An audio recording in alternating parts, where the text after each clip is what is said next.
always found it stupid. In the waiting room, they give you the survey where they like circle the answers, like how stressed are you, and how much do you drink, and how much do you smoke, all that basic stuff. And I've never drank, I never smoked, so that was always. And I always said 0 for stress. I'm not stressed because I honestly never felt stressed. But I will tell you, since July, and actually even because there was technically July was my last employed day, but I was no longer working in May because they have the WARN Act requires a period of time after a layoff where you're still fully employed, but not working. And so from about May till now, I haven't actually had a job, not gone on vacation. I've taken, even many weeks off at a time, but you always in the back of your mind know that job is there when you come back. And so what's going on?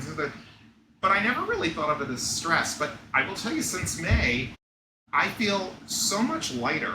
No, and I can only attribute it to the only difference is I don't have a job. I don't have emails to check that are work related or some deadline looming or something like that. And so honestly, what I thought was not being stressed was just because I've been working in the same company for 32 years. And even before that, I was working, 10 years before that, before Microsoft. And so I guess I've just never had a time in my life where I wasn't doing this kind of job. And so the low level baseline stress, whatever, maybe it wasn't even low level, just the baseline stress felt like no stress because I never lived a life without it. And now I have only, to be fair, it's only been a few months, but it is significantly different.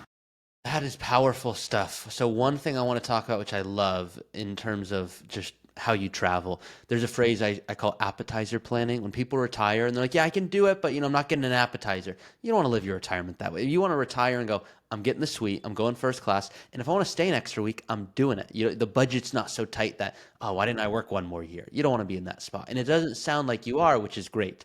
Now, I love the way you're literally saying, I would write 0, I would circle the 0, yet I didn't know that baseline could be different. So how has that impacted your day to day, just in terms of health, how you're feeling, things like that? I can't describe it other than I feel lighter. I go to bed easier, I sleep easier. I wake up in the morning not like jumping up right away and like, oh, I gotta get going. I'm like, I can have a leisurely wake up and relax. I can spend more time, I have dogs, I can spend more time with my dogs, which sounds silly, but it's really nice, and they really appreciate it too. And the number of things that around the house, just things that I had saying, oh, we should do that, and then not doing it because I always had an excuse, and now doing it and doing more of it. Not as much as my partner would like, but still getting more into it. So.